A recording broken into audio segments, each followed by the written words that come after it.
Oh my goodness. I just couldn't break that energy for a second. I wanted to just stay right in that spot. I didn't want to do another song yet. I just want to just stay right there. Let's stay right there and anchor the truth that there's one power and one presence, and it shows up through us, around us, as us. This power and presence that created everything out of itself, that is divine intelligence and divine love. The spark of creation itself is in me. It's in you. It's connecting us. It's moving through us. It's making all things so. And so I'm somehow supposed to make that go with a pair of needle-nose pliers. For anybody that was paying attention last week, Gina said, got up and shared with our synopsis for the kids at the end. And she said, so basically, kids, you know, you got the hammer of gratitude. You're going to hammer it out with gratitude. You got the screwdriver to turn it around when you need to. And for the needle-nose pliers, well, you're going to have to tune in next week. Right, Reverend? I'm like, okay. So here's what my daddy told me about some needle-nose pliers. That they are the tool you use to reach into a really tight spot to do something or undo something. So I thought, you know what, Miss Gina Stewart, I can make that. That'll preach. I could work that in. Because we have tools to do things and to undo things. And one of our best tools is to be able to go with the flow and be spontaneous and to be fluid with change. Have you noticed the theme with some of my music? I got songs about change. And then we got together, three of us got together, started songwriting and some lyrics, and more change came out. You know why? Because that's our nature. Our nature is to change, and man, do we resist it.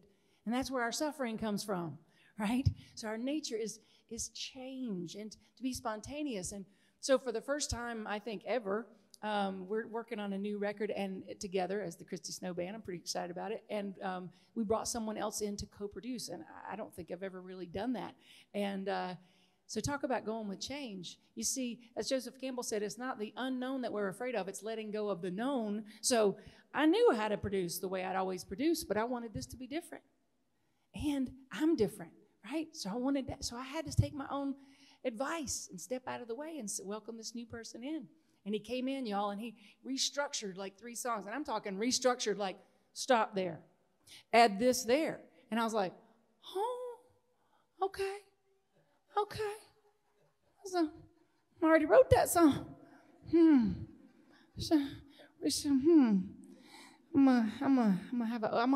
Okay. You know what? He was right. It's really good. As a matter of fact, he had us do this dramatic stop, and we're going to play it for you in a little while. He had us insert this dramatic stop, and he didn't even realize that he had it planted right on the word spontaneous. My song says, be spontaneous, and that's where he had us restructure the song, and that's when I was like, okay, God, I feel you. I get it. That was my God wink. It's all good. Just relax and go with this flow. So being able to be spontaneous, being able to do and undo things is really about releasing and embracing, right? What within me needs to change to continually be the evolving, creative being that I'm here to be? What within me do I need to release? And what within me do I need to embrace? What within my consciousness created a pattern in my life that I don't like? I'm going to release that right here and right now, right? To call it out and to release it. And that helps us. These things help us to use that screwdriver, turn it around, use the gratitude, find the good, right? These things help us do that. And another thing that helps me is a Dr. Ernest Holmes quote that goes like this: I have an infinite companion who goes with me wherever I go. I have an infinite companion who goes with me wherever I go. The quote continues, I have partnership with the infinite that is steady and strong and certain. Partnership, we're in partnership with the divine. Doesn't that change things? Doesn't that change the hard stuff when you really remember that you're in partnership? And then you don't have to worry about releasing control and going with the flow of change, right? Because you're not alone. You don't have to figure it all out. The how's not your job. You're in partnership with the infinite. That's pretty awesome. Like, think of all of the possibilities that you would miss if you were just trying to plot them out from your finite mind instead of remembering that you're in partnership with the infinite. So I get excited when I talk about this stuff because it changed my life. This new thought teaching of science of mind, of unity, these life-affirming teachings that remind us that the God that we seek is in us. It's through us. It's everywhere. And that this creative energy is our very breath. Our thoughts are prayers. Our feelings are prayers. I get excited. I get filled with enthusiasm, which is really just spirit moving through me. And Ernest Holmes also said, have enthusiasm, that's good, but above all, have a consciousness of love. Above all, have a consciousness of love. So when we are cultivating a consciousness of love, when we are remembering, as Gretchen's shared with the reading, that joy is our greatest mission, when we are doing that, makes it a whole lot easier to reach into those tight and sticky spots that we find ourselves in and find the gratitude, find the joy, turn it around.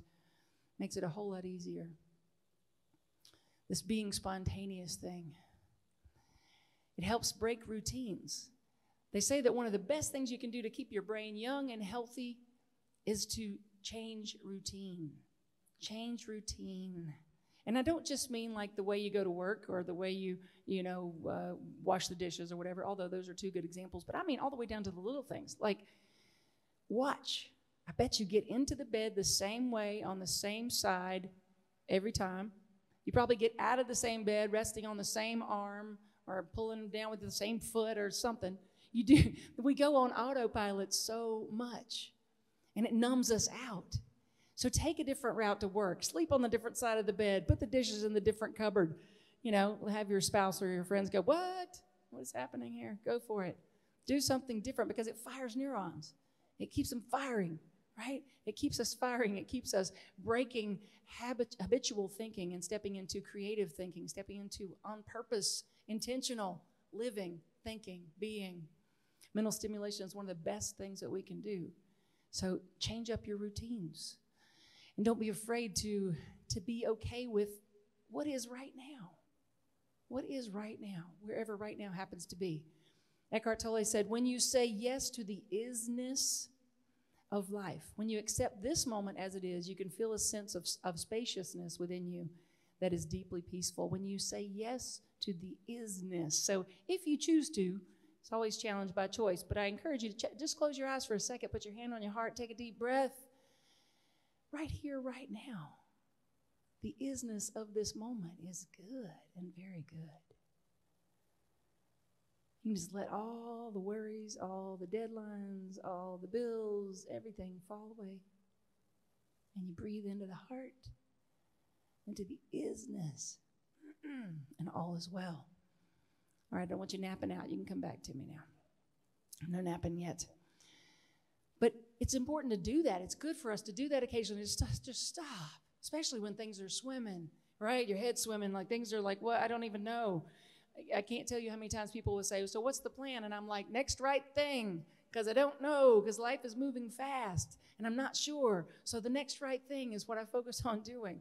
So if you have to close your eyes, take your breath, take your moment to remind yourself that in this moment I say yes to the isness of life, do it. So you can come back to center, It allows us to make a space for peace and to make a space for grace. We talk about that a lot, giving grace. What do I mean by that? That means I look right here and I say, Kim, I love you. And I hope I'm always going to be what you want me to be in your life, but I'm probably going to let you down. And I love you. And then when I let her down, she gives me grace back. So turn to someone and say, I'm probably going to let you down, but I'm still perfect the way I am. And so are you. Normally, I wouldn't affirm that I'm probably going to let you down, but you know what? We do. Why? Because we all have our own script of how this life is supposed to go. And I can't read yours as best I try, and man, I try. I do. It came from, like, as a kid, that's how I wanted to be, how I felt safe, right? Or thought I was making myself safe. I'd figure out what everybody needed, and I'd be that. As a minister, I'm going to tell you something, it's exhausting. I can't do it. I don't have the bandwidth. I can't possibly do it, but man, I still want to. Right? And that's where we give each other grace. When someone doesn't text you back fast enough, they don't call you back fast enough, not just talking about me, but when anyone, right, when they don't live up to what you expect, when we do this precursor work that I'm talking about to tap into the peace, to breathe into the isness, to say yes to this present moment, then we're able to be a space of peace, able to be a space of grace, and not just for the person and other people in your life, but for yourself, to be a space of grace, right? I was late this morning. I don't like to be late. Ooh, I used to be late my whole life. Like in my first half of my life, I was late everywhere. Like if my brother Joe and I went to church together, forget about it. We showed up one day with 5 minutes left in the service, and we're like, yeah, let's just go for a drive. Let's not do it. But I'm so excited about the fact that I don't do that anymore. I love being early. I'm like, what am I going to see when I get there early, right? And I was late today. And I felt, just for a split little nanosecond, I felt this little urge to want to go, you really should have got gas yesterday. You really should have, what? And Kim drives all the way in from Greensboro. And then Brenda and Gina, they were probably working last night, and then they're going to be there. And then Rochelle, she's always on time. She's the most punctual drummer I've ever seen. She's going to be standing there waiting. And I started to go down this road of not being kind to me, just for a split second, because I don't play that anymore. It's wasting my time. And I went, no, it's all, you know what? Wow. Everything is unfolding in divine right timing. I just didn't know it was going to be this time. But that's okay. Because everything is unfolding in divine right timing. Can you say that the next time you're running late and give yourself grace? And then when you get there, I didn't say this yet, so I'll say it now to my musician friends. Thank you for your patience. Thank you for your understanding. Thank you for the grace. Because when you turn an I'm sorry into a thank you, you empower yourself and you empower the other person. You just gave them a gift. Thank you for your understanding. Thank you for your patience. Thank you. Yeah, right? You step out of that yucky energy of, I'm sorry, I'm terrible, love me anyway. No, we're not doing that. You're perfect. You're perfect. And everything is unfolding exactly as it should in divine right timing. So what within me needs to change? Let's go back to that for a second. Talked about last week, being peace and having the bites of peace, right? In your meals, even if it's just 3 bites. Get those bites of peace in. So you're wanting to bring peace more present in your life. What within me needs to change so that I can make a space for a peaceful flow of life? What within me needs to change? If you want more income in everybody always wakes up when I say that. They're like, oh, wait, what? Money? If you want more money in your life, what needs to change? Are you giving of your gifts? And if so, are you giving in service to humanity? Are you giving of your time, of your talent, of your treasure to a space where you feel spiritually fed? Are you giving back to the universe? Are you being in that reciprocity, that dance? And if you say yes to all of that and you still feel a little stuck, who do you need to forgive? Forgiveness is the big, big block that stands in the way of prosperity so many times. There's someone you need to forgive. So if you are doing all the right things, you're doing all those things I just said, you're living your best you're doing your best to live your life from the inside out, to give of your gifts, to give of your time, your talent, your treasure, to support the things that are making a difference in the world and your world. And yet you still have that ceiling. Check and see. And remember, prosperity comes in all forms. It's not just money. It's money, it's love, it's companionship, it's all the good things, right? It's health. So if you're feeling a block in any of those ways, is there someone you can forgive? Begin today to forgive everyone. Forgive, and don't forget yourself. Forgiving everyone. What needs to change? What needs to change if you want more love and respect in your world, in your relationships? Are you talking to yourself the way that you want somebody else to talk to you? Are you thinking about yourself the way that you want someone else to think about you? What within me needs to change? What within? And then, here's the thing, y'all. Here's the good news and here's the bad news. We live in this collective soup. We live in a collective consciousness, this one mind. Whatever you want to call it, we are connected. And we are connected energetically. We are connected in this web of life. And so as people are living positively, it rubs off on us, right? That's why spiritual community is invigorating and it's inspiring. And also, we're not just in collective consciousness with the folks right here or online. There's the collective consciousness of the whole. And there's some mess out there. It's a mess. And so sometimes you're walking along and you're living your life and you're doing all the things, and then you just can't take it anymore that day. You can't take one more bad news. You can't take one more injustice, and you just want to shut down. And that's where I want to beg you to stay open. Because apathy robs us of our ability to make a difference. Apathy robs us of our ability to shine and live to the utmost of our abilities here in this life. We don't want to fall prey to apathy. And so when I'm thinking about that, what I have to remind myself is that nothing can overpower the power flowing through me. Nothing can overpower that.